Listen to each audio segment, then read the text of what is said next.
Judith, Lacinda, Jourdan, and Jourdan is Jourdan. The whole name. Oh, the full name. Judith, Judith, Lacinda, Lucinda, Jourdan, Jourdan. All right. And what year were you born, and where was the location? I was born at one of the hospitals in Green Bay. I'm not sure which, but it was April 19th, 1946. Okay. And give us the name of your mother and father and your mother's maiden name.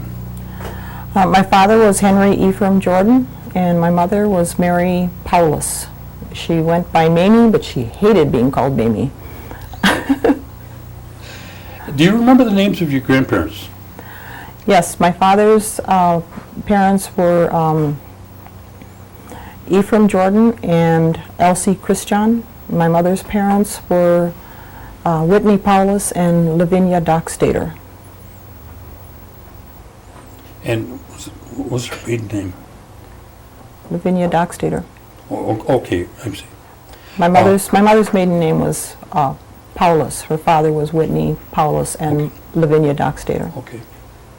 Now that's your grandparents. That's my grandparents. All right. Do you remember the names of your great-grandparents?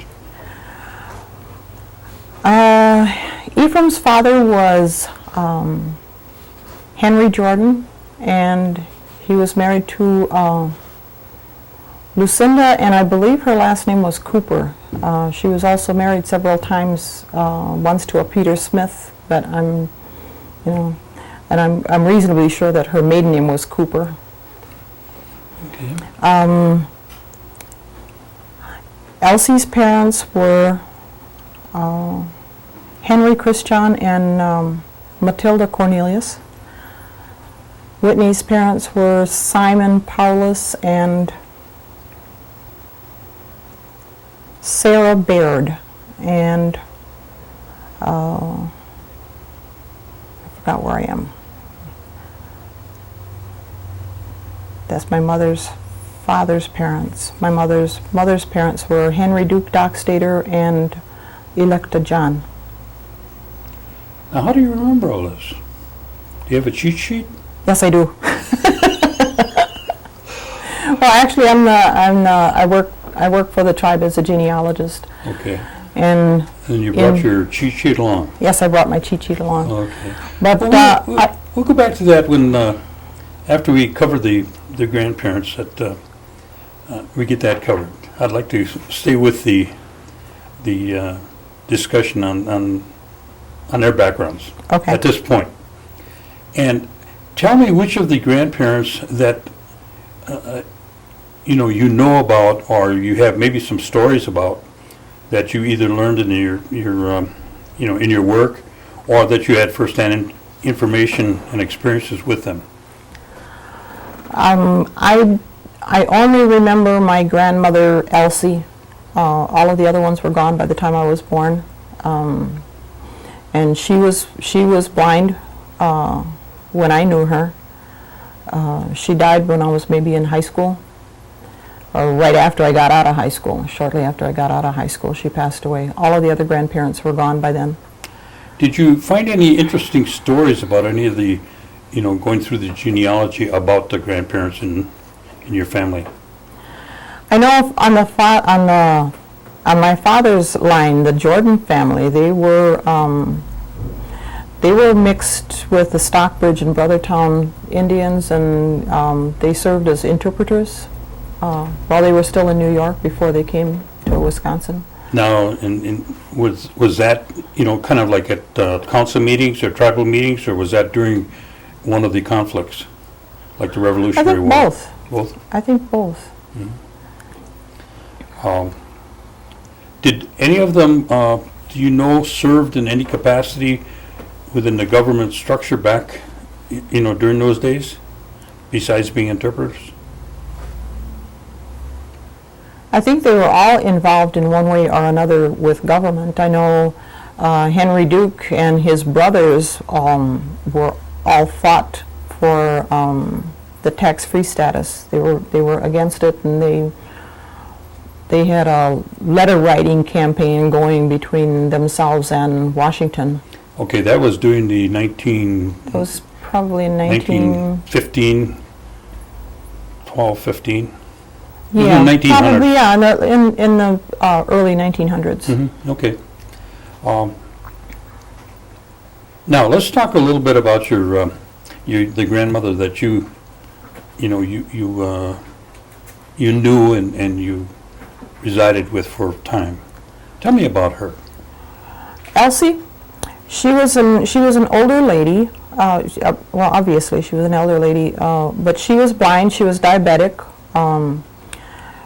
As far as I know, she only had one brother, Adam, who was quite a bit older than her, and I believe that he had a different mother, the same father but a different mother.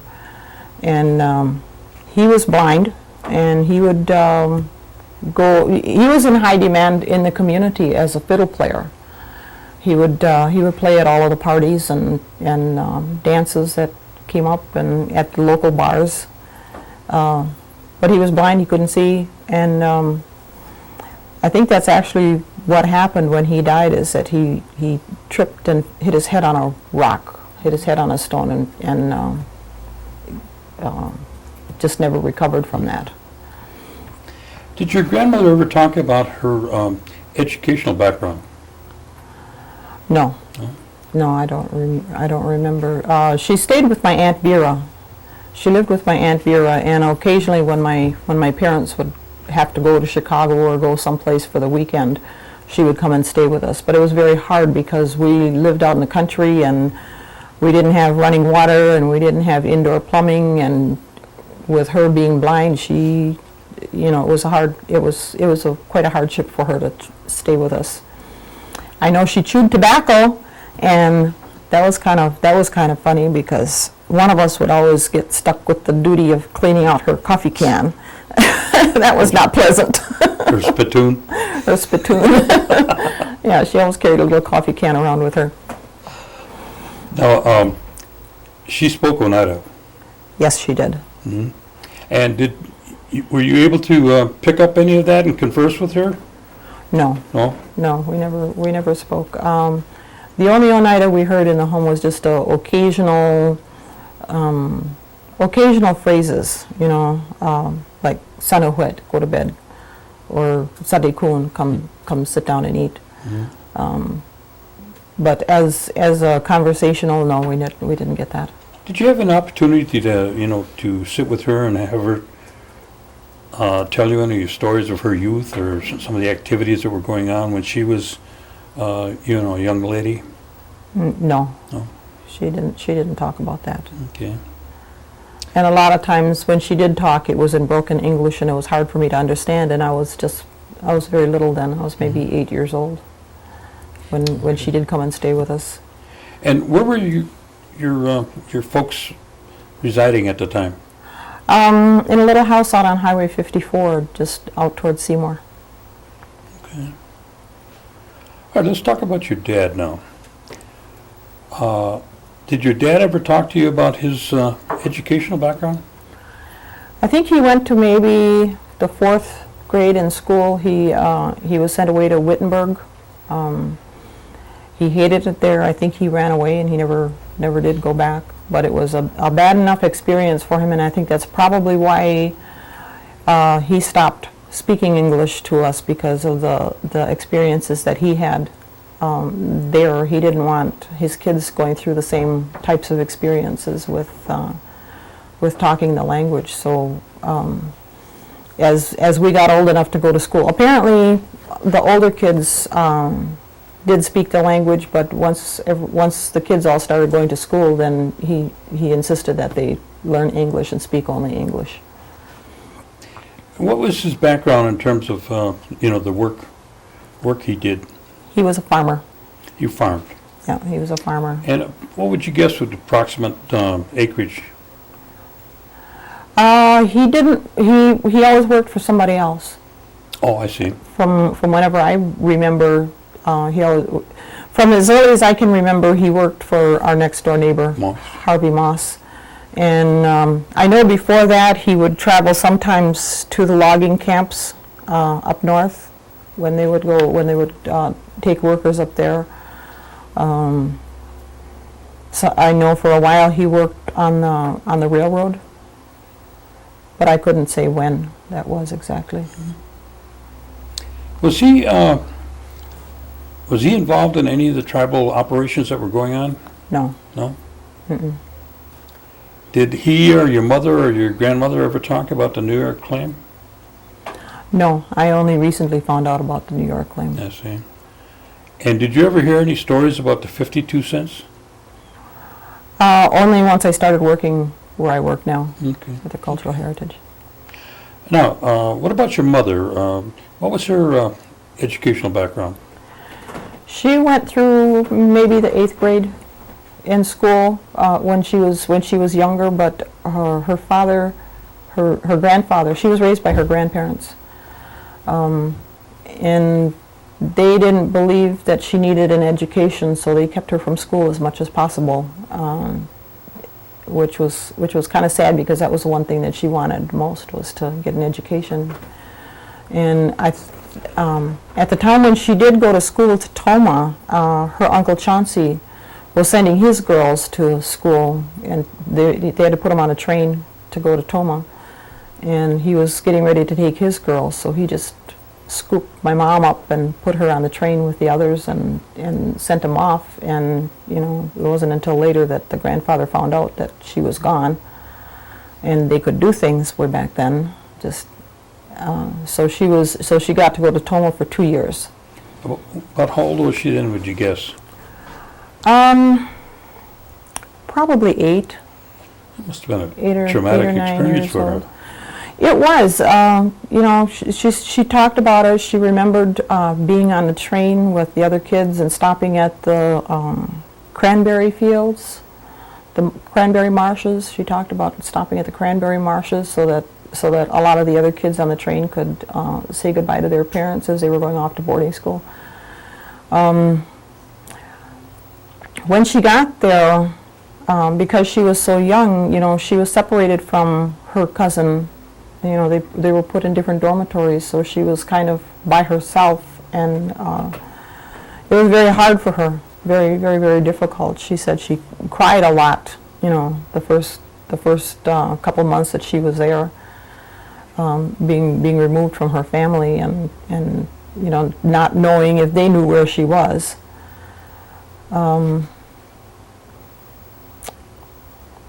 But once she got there, when she was there for a while, one of her brothers were there, so they came to find her, and so she did have family there, so she wasn't totally alone.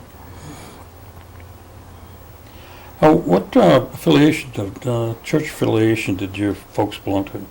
She was Episcopal. And your father too? He was when he needed to be. Christmas and Easter and baptisms. I see. But other than that, I don't think he. Okay. It wasn't his choice. Now, your mother, did she work out of the house, or did she primarily work at home?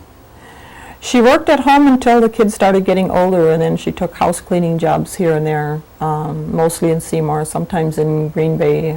I remember as a child going with her to work, and when she would clean the Bay Theater.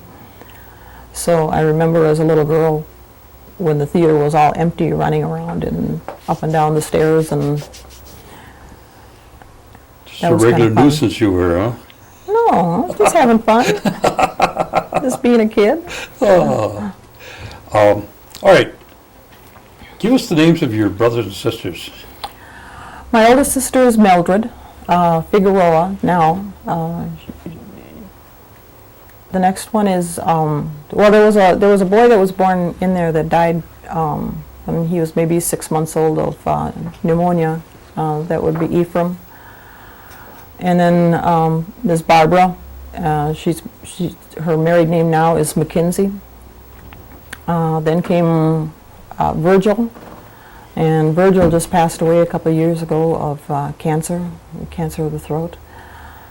Then came Ron, who lives in Chicago now and is married and has children. After Ron is Yvonne. Yvonne is living here in Seymour now. Once both of my parents passed away, she got the old homestead, so that's where she's living now. After Yvonne is Pat.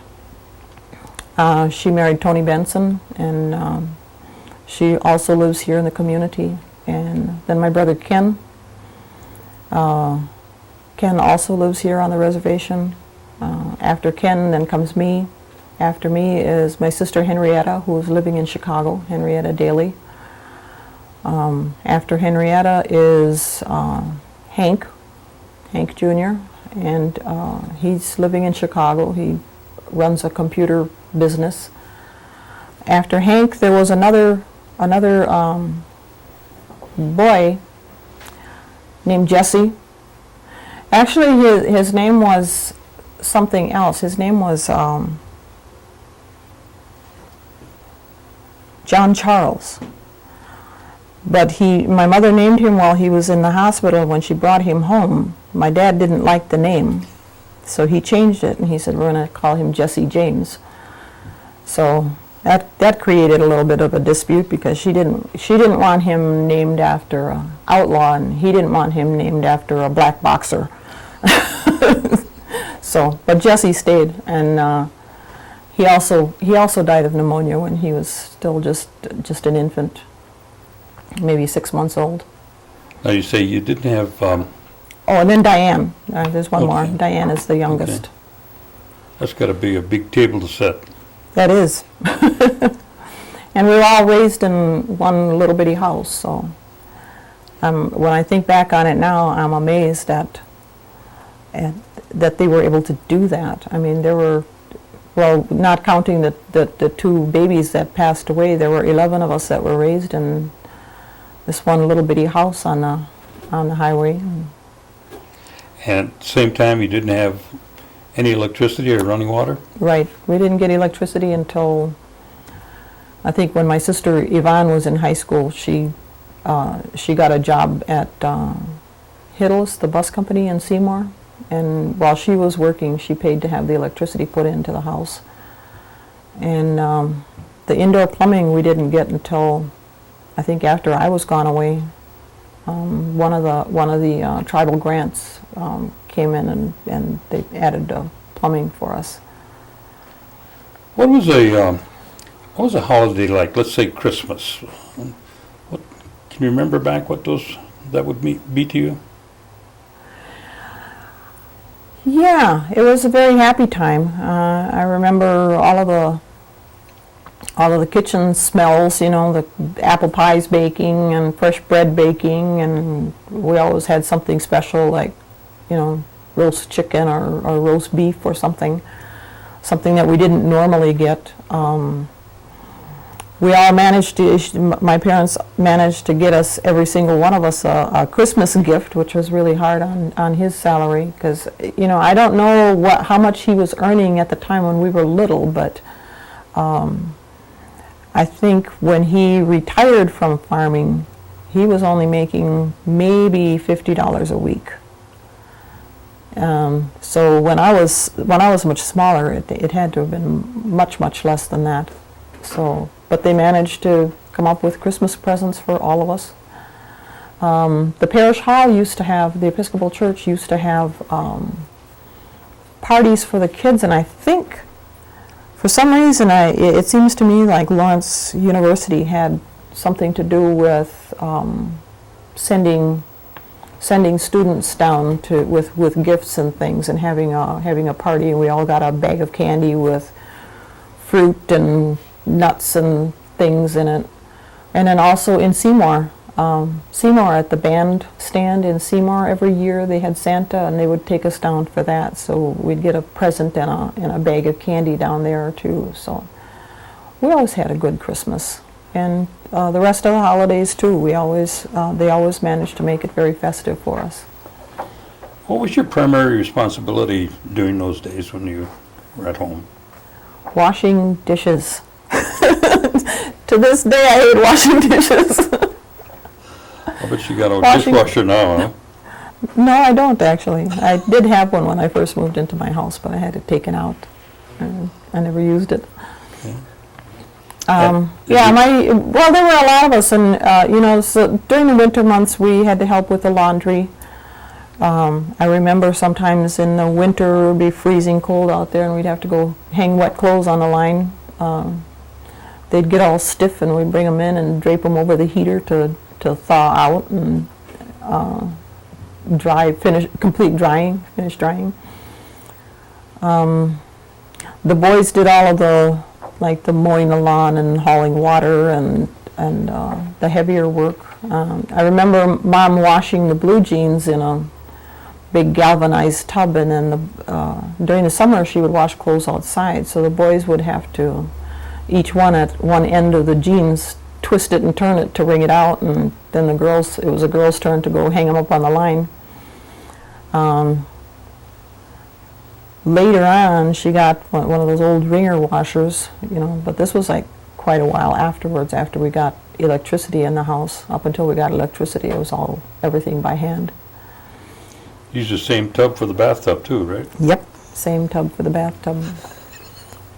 And on Saturdays, she'd start with the youngest. The youngest would, so that she didn't have to change the water as often.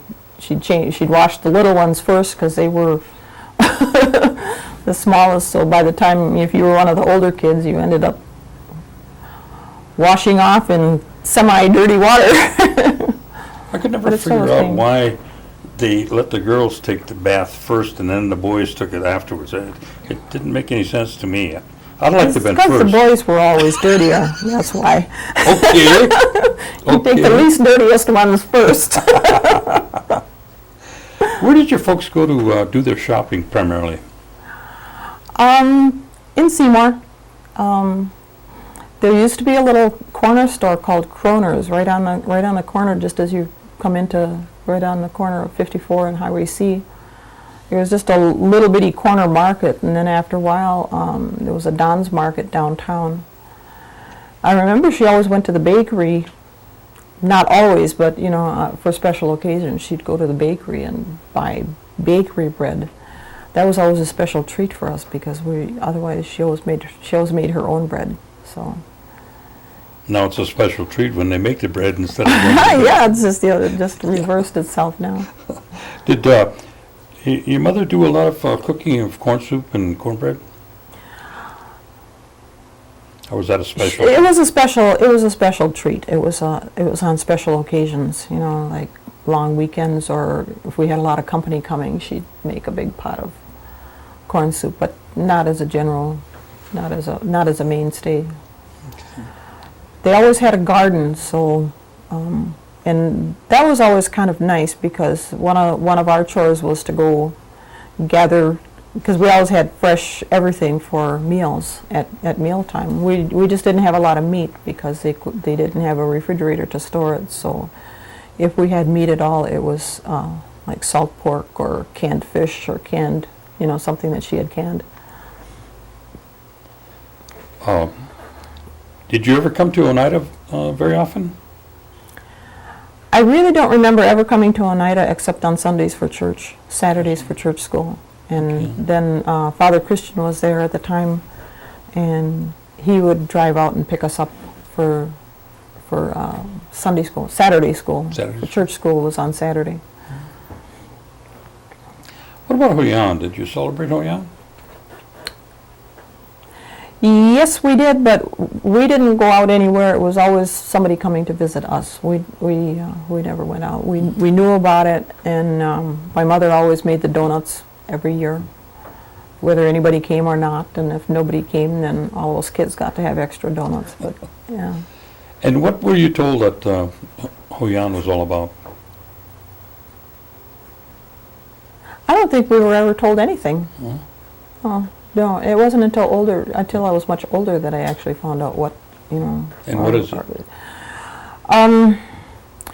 During ceremonies, the Longhouse tradition has runners that used to go around, because there weren't telephones or telegraphs or whatever. So whenever the ceremony for the midwinter ceremony was coming, they would send a runner out to the communities to go from house to house into the community to let them know when it was time for midwinter ceremony. So at the coming of the runner, to announce this festival, that they always prepared something for him to feed him.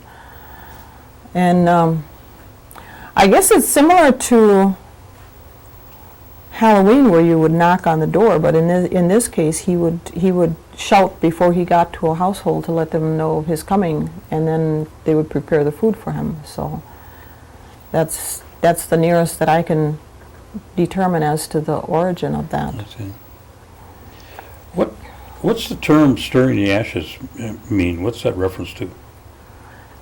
Stirring the ashes, it's part of one of the longhouse ceremonies that the stirring of the ashes is each person who attends the ceremony has a chance to take the paddle and walk down and stir the ashes, and I guess what it represents is a renewal, a starting over. And I think it's usually in the spring, I suppose similar to turning the earth over and renewing itself for the coming season. Now, when did you begin to become acquainted with the longhouse ways? I only started doing that since I started working at the Cultural Heritage, and I've been there for about maybe 8 years now. Okay.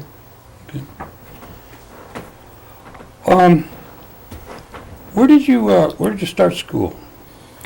I started school at the Little Red Schoolhouse out on Highway 54, Idlewild. I started there in the first grade. I didn't go to kindergarten or Head Start or daycare or any of those things. I was started right from first grade, went into school the first grade. And that went from First to the eighth, and then I went into Seymour High School. Tell me what the school consisted of. Was it one room, two rooms? It was a one-room schoolroom, one teacher. They had little desks with the chairs attached with a lift-up lid, and you kept all your books in there. And then the classes would take turns. So right from the very beginning, even when I was little, you heard what everybody else was being taught. So I suppose I must have picked up on a lot of that, because the school was very, very easy for me. I went through it with no problem. What was the ratio between Indian and non-Indian at the time? In that school, there was only our family and one other Oneida family, and that was, and they only had 2 boys, Earl and Adrian Matoxin. Otherwise, it was just us and the Matoxins. And the schoolroom, I think there were maybe, I would say 30 to 40 kids in that school. So maybe about 1/3 was Oneida and the rest of them were non-Indian? Probably closer to 1/4. Oh, okay. Yeah, because there were only, like when I was there, because there were only maybe 3 or 4 of us in at a time, and then somebody would graduate and somebody else would start. Mm-hmm. Did the teachers make any distinction between yourself and the non-Indian kids? I didn't notice any. Okay. I think sometimes the students did, but I don't recall the teachers making any distinction. Now, when you started a school in Seymour, was there a big difference? The high school? Mm-hmm. I think probably the biggest difference is that there were a lot more Native American students there for me to associate with, other than just my brothers and sisters. So that was a big change, and it was kind of nice, because then there were other things going on. But I also had non-Indian friends as well. Did you encounter any differences between the groups, the non-Indian group and the Indian groups? I didn't encounter any myself. If there was any kind of discriminatory remarks, it was mostly from the Native students as opposed to the white students. I always felt totally accepted by both sides, so I didn't have a problem with that in school. And what kind of, what was your feeling in terms of school as a whole, in terms of high school? Was it, really good, oh, it was okay, or not so good? No, it was pretty good. I enjoyed high school. There were just some things that I didn't like. I didn't like gym. Because they made us take showers, and I was extremely self-conscious about having to take showers in a group, disrobing in front of other people. It was kind of new to me, and I just was extremely uncomfortable with it. I still would be. I still am. To me, it's just not natural. What about any activities outside of school itself, like band or sports or? It was difficult because we lived out in the country, and would be like, we were about 2 miles out, and because my dad worked and my mom, he had the car with him, so any kind of extracurricular activities, we would either have to walk back and forth or wait for him to get off work to drive us or pick us up. So it was, and plus there was the gas, we really couldn't afford to go back and forth like that. Sometimes, I know I belonged to a bowling league,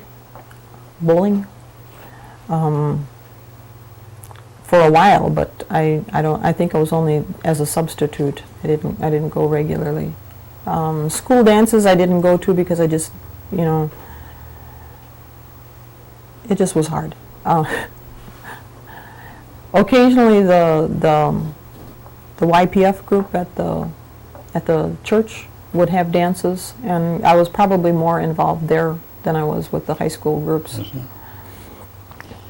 When you got a little bit older and you were a teenage girl, were there any activities that you did during the summer?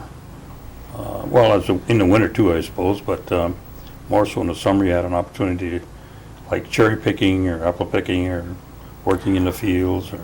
Well, pretty much we'd worked in the field. I think during that time I learned how to drive the tractor. That was kind of funny. My dad decided to teach me how to drive the tractor. It was so funny because he was on the back trying to throw hay bales, and I'm just driving along like nothing and didn't realize that I was going too fast and the bales were shooting out and he couldn't keep up with them. So pretty soon he yelled loud enough for me to hear to slow down. But yeah, he was pretty patient about that. I was surprised. I was expecting him to be very angry, but he wasn't. After a while, he laughed about it. But otherwise, it was working in the fields, picking beans, detasseling corn, cabbage. There were jobs in the factory which I hated. Going to work in the canning factory, I just hated that. I would rather do anything than. So I spent a lot of time at home just working in the garden, helping Mom with the garden. Now, after you left Seymour, what did you do? After I left Seymour, when I graduated there, I went to New Mexico. I moved to New Mexico. What year was that? Pardon? What year was that? 64. In the fall of 64, I went to New Mexico to the Institute of American Indian Arts. Oh, okay. In Santa Fe, and I was there for 2 years. First of all, what prompted you to go there? Well, I don't think I was the first Oneida to go there, because once I got there, they talked about somebody else who had been there before me. But before that, it was a boarding school, so I'm not sure. But I wanted a career in art, and the guidance counselor that I talked to had just gotten the catalog for that school, and so when she talked to me about it and said, well, how would you like to go away and go to an art school? So, oh, sure, why not? So I got all my papers together and turned in my application and was accepted, and so in the fall I went to New Mexico all by myself. That was the first time I was away from home all by myself for a long time. It was kind of hard. It was very lonesome at first, but once I started meeting people and got accustomed to the land, because it's so totally different there. Everything is brown. When you come from someplace that's all green, and then all of a sudden everything is brown. You know, the desert, and all of the houses are brown because of that stucco. But once I got adjusted to it, it was a good place for me to be at the time. And what did you do? What kind of artwork did you go to school for? I started out as a commercial artist. I took a lot of photography, and it was kind of more or less an overall art education, because I took all of the basics. I was only there for 2 years, so I really didn't get a chance to expand beyond, you know, the primary classes. You know, so there was a lot of design classes, painting classes, photography. It was a tremendous place for an artist to be because of the field trips that we took to all of the local galleries, and there were so many galleries and museums, and you know, and not only in Santa Fe but in Albuquerque and Taos, and the field trips to the pueblos, and it's a very, very historic city to be in. So it was, you know, it was very, very grand, very exciting for me to be there. And so you were there for 2 years? Yeah. And then where did you go? Then I came back, and I was going to go back to school, but I didn't get all of my papers filled out in time, so I ended up moving to Chicago and just being there. And while I was there, it was you know, so when I had my son, and that relationship didn't work out, and when he was about 4 years old, I got married and had another little girl, and just lived in Chicago and worked various jobs, mostly clerical office jobs. What was your son's name? Travis McDaniel. Travis. Travis. Okay, and you say you got married? Yeah. And what year was that? I forgot. Okay. Apparently it was not memorable. And what was his name? His name was Jerry McDaniel. He adopted my son, so my son's name was McDaniel. And then you had another child? And then I had another daughter, Kiona. Both of them are here living in Green Bay now, and both of them have children. Well, they do. So that's kind of How old is your son? Nice.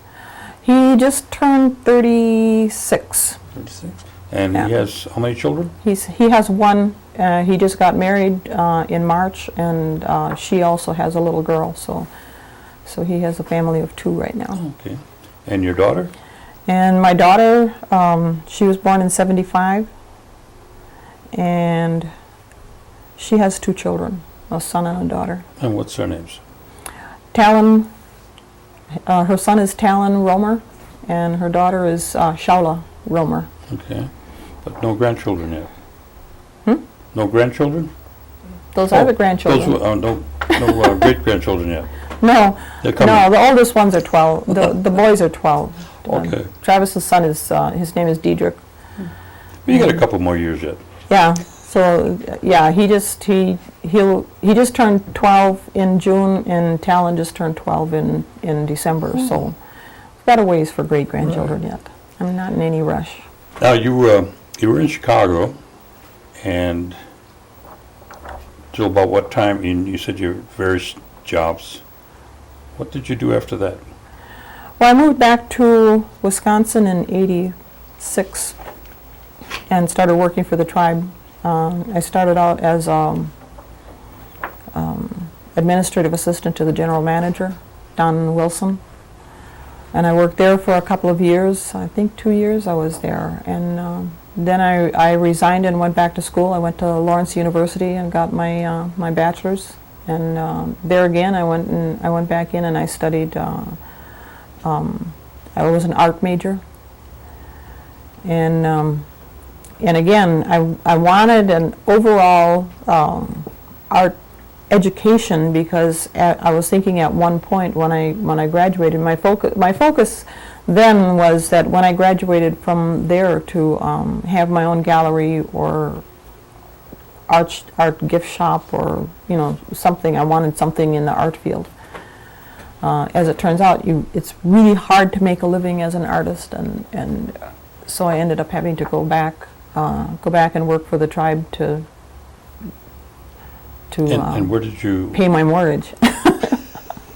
where did you go back to work then when you came back to the tribe? I started first at the business committee. I was working with the business committee. I worked there for maybe 6 months, and then I went to the arts program, and I worked there for about maybe 6 months to a year. It was a total maybe a year and a half to 2 years on both of those two jobs, and then I transferred into the cultural heritage department, and I've been pretty much there ever since. Okay. Now I know that you have quite a few hobbies. At least I think I know you do. And would you share with us some of those hobbies that you have, that you used to do, and what Actually, you're presently doing? they're not hobbies anymore. The hobbies are sort of like the music things, or maybe considered hobbies. I play guitar. I sing here and there sometimes, but the other things that I do, actually, I consider that more of a second business. I'm an artist. I am an artist now. I can say that. For many years, it was very difficult for me to say I'm an artist, because I didn't feel like I was contributing to the art field in any way.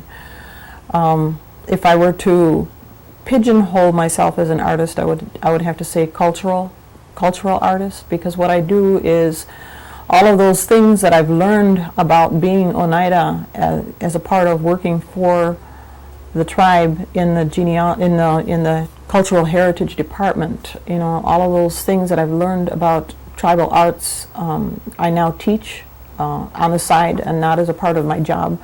On my job, I'm administrative assistant, and sort of administrative assistant / genealogist.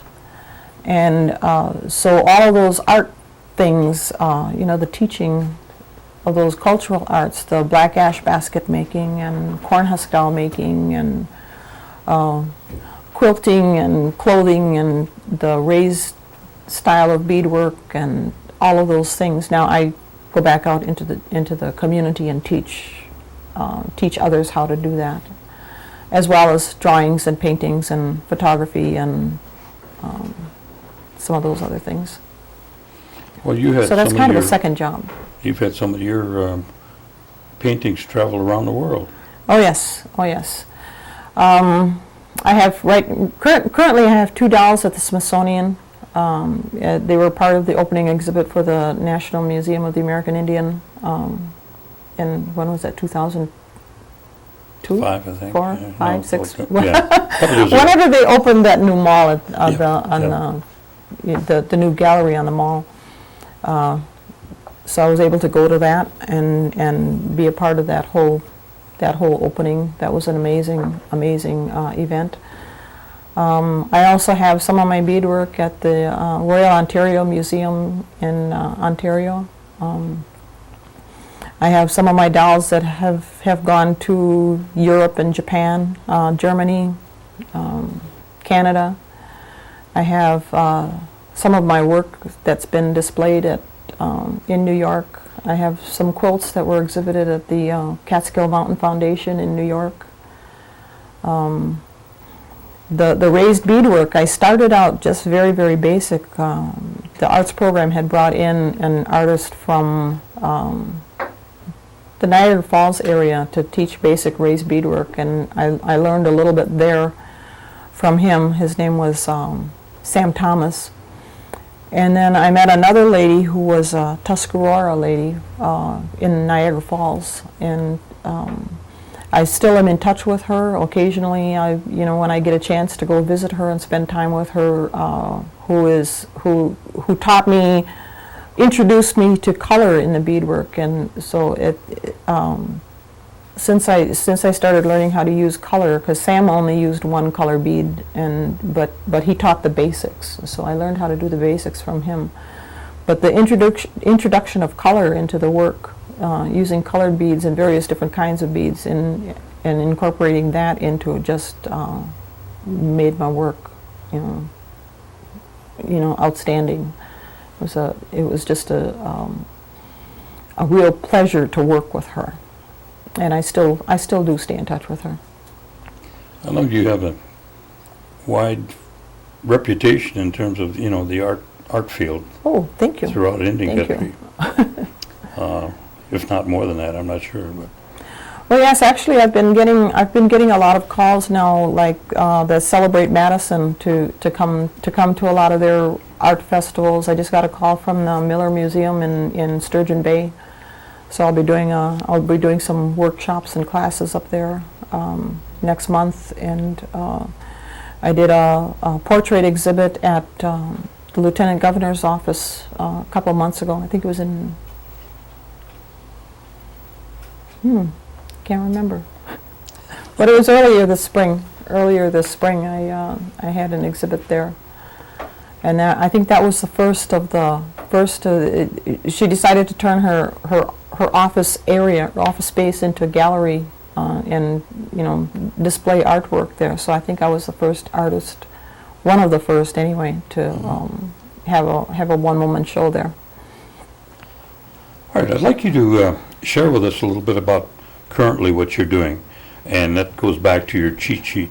Yes. And first of all, tell us how you got involved with that, because that wasn't your responsibility when you first went to work there, I don't think. No, it wasn't. I was administrative assistant, which means that I handled a lot of the paperwork for the rest of the staff. Travel requests, kept track of inventories, and did all of the kind of the guts of the department. Kept track of the timesheets and a lot of very mundane things. But at the time when I was at Lawrence University, one summer while I was there, I got it's called the William Schutte Grant, which allowed me to spend the summer with my mother just recording. So I actually got paid to sit with my mother for the summer and with a tape recorder and ask her questions and about her family and what it was like being a Native American woman growing up in northeastern Wisconsin. And I still have all of the tapes. I have them all transcribed. At some point I want to write a book and take all of those little stories and sort of combine them into like a series of little short stories. She was a wonderful, wonderful storyteller, and just had some, had a really nice, easy way of speaking. So as far as editing, there's very, very little editing that I need to do in them because she was such a natural storyteller.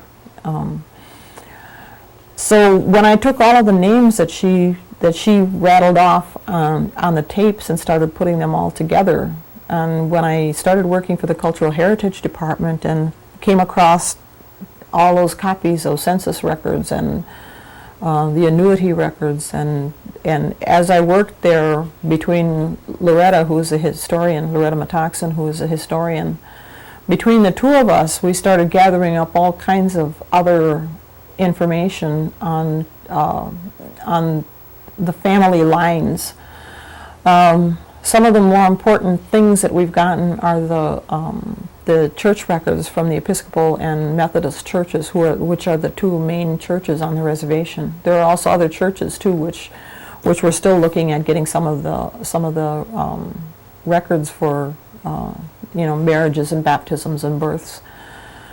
And so one of the things that I did was I started with the Episcopal because that was the biggest document that I had at the time, was the marriage records, and I put all of the marriage records on a database to where they could be sorted, because the records were all in chronological order. Well, what I wanted to be able to do to search it a little bit easier was to alphabetize it. So I put them all on a database where I could resort them in whatever way would be most convenient for me. Then I, after that was all done, then I went to the Methodist marriage records, and I added those all onto the same database, and there was notations as to which church the records came from. Once those were all added on, I went through the birth records and started lining up the children's births with those marriage records and lining up the families. The database that I'm working with now currently has over 23,000 names and is growing on a daily basis because I'm always finding additional information. I started gathering up the obituaries, and different people in the community, once they found out that this is what I was doing, were saving obituaries, clippings, newspaper clippings about different events in the community, birth records, birth announcements in the newspapers. And so I started compiling all of those, and as those started coming in, started adding all of that information. So I have probably the most comprehensive list of people and relationships, of the Oneida tribe. And not only that, too, but I work closely with Sheila Paulus from the Stockbridge, and so I have a lot of the Stockbridge information, and also the Brotherton records.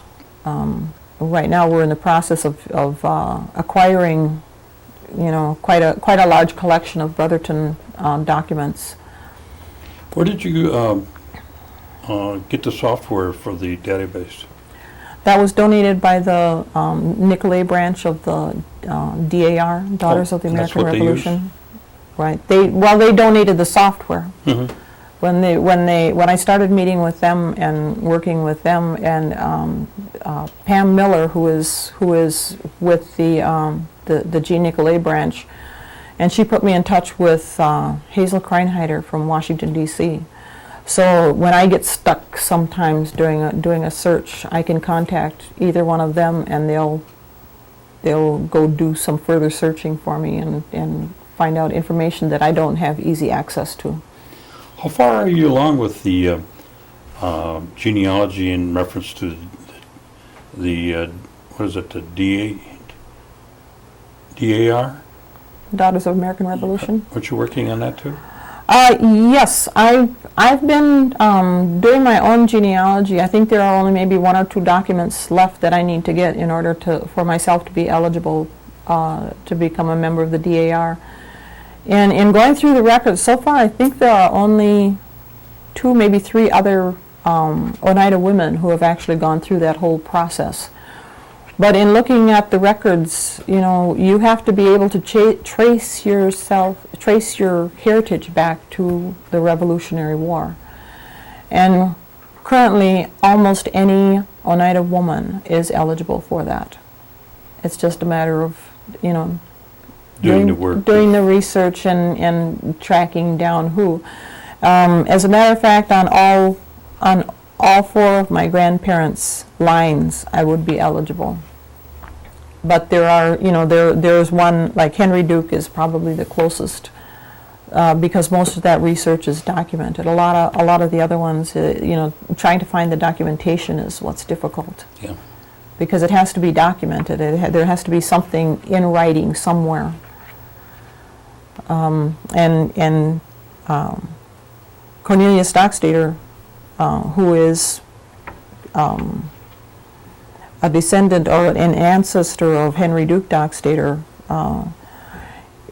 he fought in the Revolutionary War, and he was one of the ones who went back into a battlefield and rescued his superior officer.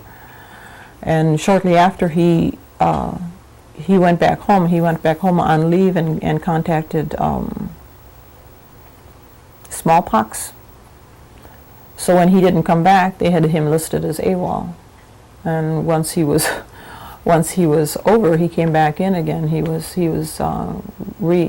reinstated, I guess. Mm-hmm. But we're still in the process of trying to get some kind of a, I don't know what kind of an award they give for that, Congressional Medal of Honor? Or It was a different name yeah, at that time. something like Yeah, that. Anyway, like a but gold medal type of thing. there is a military award that we're in the process of trying to acquire for him. Mhm. Now, do we have any Revolutionary War veterans buried out here? James Paulus, I see. and that also James Paulus, I think, is also somewhere in that Whitney Paulus line. My father's my grandfather, my mother's father was Whitney Paulus. His father was Simon or Simeon, and his father was John. And then after John, I kind of lost track, and I can't find the exact documentation, but I think somewhere in there, John goes back to that James. And this is a never-ceasing job. It's a continuous, continuum. it's a continuous Work in progress, I ongoing guess. work in progress, right? Okay. Right. The 23,000, the 23 or so thousand names that I have on the database right now, that includes the Stockbridge, Brotherton, Muncie, a lot of the non-Indian people who married into the tribe. The bulk of it is Oneida, and it still is just a tip of the iceberg. I still haven't gone through all of the census records. There's a lot of information on the census records that I haven't gotten onto.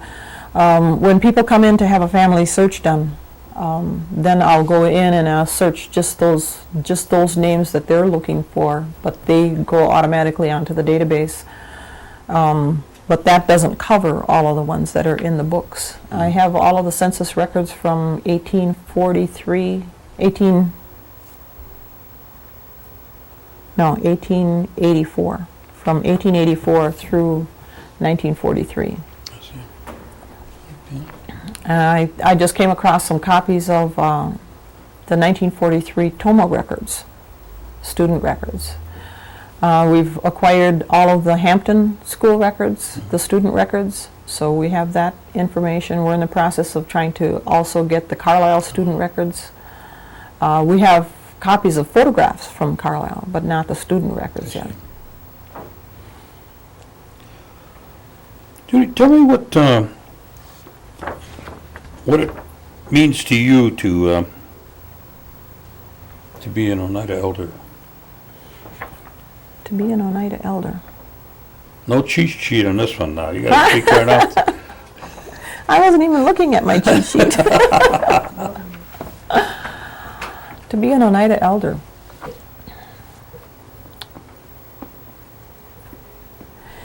I don't really know what that means. I really don't, because so much of my life I spent off the reservation, and it's only been within the last, I moved back to Oneida in '86, and I already had my family. I went to all white schools, while I was in Chicago. I worked in white establishments. So coming back here as an Oneida elder, as an Oneida, I kind of, in a lot of ways, it's kind of hard, because when you move away and you get an education someplace else and you come back, there's that hostility among the people who stayed, because their opinion is that, why did you leave? Why did you go away? Not realizing that at the time, when I moved to Chicago, my son was less than a year old. He was maybe 9 months old when I moved to Chicago permanently. And at that time, there were no jobs. So how do you raise your child without a job? Aside from babysitting or, and plus at that time, I only had my high school education, and then my the Institute of American Indian Arts, which really that was all basics, and it really didn't prepare me for anything outside of, in the real world as an artist. So, just in order to work, in order to raise my son, I had to move away for job reasons, and it just was easier to be in Chicago. All right, you were talking about what it means to be an Oneida elder, and your feeling towards that. I don't know if you were. Well, that's kind of a point of confusion for me, because I really don't feel like an elder. I suppose once you reach 60, you shouldn't feel like an elder, but I really don't. I don't know if there's a definition. That's just it. How do you define? You're as young as you feel, but Yeah, because I really don't feel like an Oneida elder, other than just the age factor, which I really don't feel. I really don't feel that grown up. How would you take it from an honor or respect perspective? Like, how did you traditionally look at elders? I had the highest respect, and I still do, for all of our older people. Not only the women, but the men as well. I think they have a knowledge about them that I think it's really they deserve our respect for just for being here. Just for surviving as long as they have, because. When you stop and think about, like the people that I consider my elders, those people who are in their 70s and 80s, my mother was 86 when she passed away, and when you think about the time when she was born, the early 1900s, and how many things that she's seen, and even when she found out that she had cancer, she found out she had cancer. She was despondent all of a couple of hours, I think. And then she said she's ready, she's okay with going, because she has seen more and done more in her lifetime than she ever thought she would have the chance to do. And that's kind of the way I feel. I have been very, very fortunate in my life in as far as the things that I have, my family, my children. I think it's been a good life. It's been rough in spots, but it's been a good road. What kind of recommendations would you like to leave with the youth coming behind us? With the youth, Your grandchildren, your great-grandchildren, or anybody else that might have an opportunity to take a look at, the words that you're sharing with us. the advice that I would have for them is to live life to the fullest. I don't believe in taking drugs. I think it's a shame that people who have to turn to drugs or alcohol in order to solve their problems or get through situations. I think it's really, really sad, because there is so much that life has to offer. I like to think of myself as an optimist, and that, and I think, because the Creator the Creator provided so much for everyone, that there's really not any need to have to turn to like a controlled substance in order to survive. Everything is there for the taking, but you just have to open your eyes and see what's there for you. If you want to go to school, if you want an education, there are ways and means of doing it. If you want a job, if you want to go to work, there are people who will hire you. A friend of mine just recently, her son tried to commit suicide, and over a relationship, over a broken relationship. And I'm thinking, there are so many people in a person's life that all you have to do is reach out a hand and say, help me, that that to take that drastic a step to end your life because of a failed relationship, I think is the saddest thing in the world. And also the most selfish, because to take your life in a situation, you leave behind, you're out of the situation, but you leave behind so many people who don't know how to deal with it, don't know what to do, And so I think for the youth of today, I would just say, live your life to the fullest. Look for opportunities. They're all there. What's your position on the per capita payment? The per capita payment. I don't know that per capita payment. It comes in handy, but if I had a say in the matter, I would prefer that the money go towards something else. Because in most cases, the amount that you get per capita is not going to make or break anybody.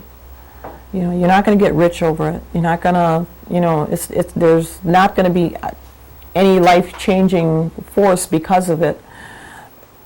With maybe a few exceptions, there might be some people who are, in such dire need that little bit of money is going to make a difference to them.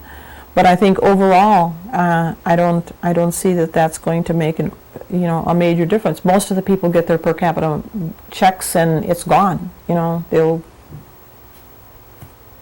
do whatever with it. I don't know what they do with it, but and it's just gone. In most cases, they spend it outside of the community, so it's really not contributing back into the community. It's just gone. For myself, I would prefer that if there were money to be spent, that we buy back our reservation. And to me, the cost of property, when people start buying their land within the reservation boundaries, they know that the tribe is looking for it, so they'll jack the prices up. I don't think that should matter one way or another. I think they should go ahead and buy it, because the property values are going to continue to escalate no matter what, and eventually it'll recap its value, and I think that's where that money should go. Okay. And back into the programs, educational programs and social services programs. Is there anything else you'd like to share with us in terms of what you're presently doing, or what your future would look like and you'd like to achieve, or anything like that? Even though I know you're not close to retirement yet. No, I'm not. No, I'm not. There are some things that I would like to say, but they kind of border on politics, and I'm really not a politician, and I don't want to step on people's toes, so I'll keep my opinions to myself on those scores. That's what it's all about. Yep. Well, I want to thank you for coming down today and sharing this with us. And like I say, in the not-too-distant future, 3 weeks, maybe 4, we'll have a copy ready for you, and the other one will go into the archives. Okay. And again, I'm hoping that the tribe will share our vision in terms of the development of these videotapes, so that in a not-too-distant time, they'll be able to come and put these onto like a tribal internet, and the youth will be able to type in Grandma's name and pop her story about education. And I'm hoping that could be made available. And I think we could even go a step beyond that, and that's going on to the worldwide internet, so that it would be available to, certain information would be available to the world in reference to our tribal government, tribal structures, some of the culture aspects that we believe and choose to follow, that kind of thing. And that's where I'd like to see, you know, the product go. But That that's would in be the hands of our incredible. council, so. Yeah, that's true. Well, thank you very much. You're very welcome.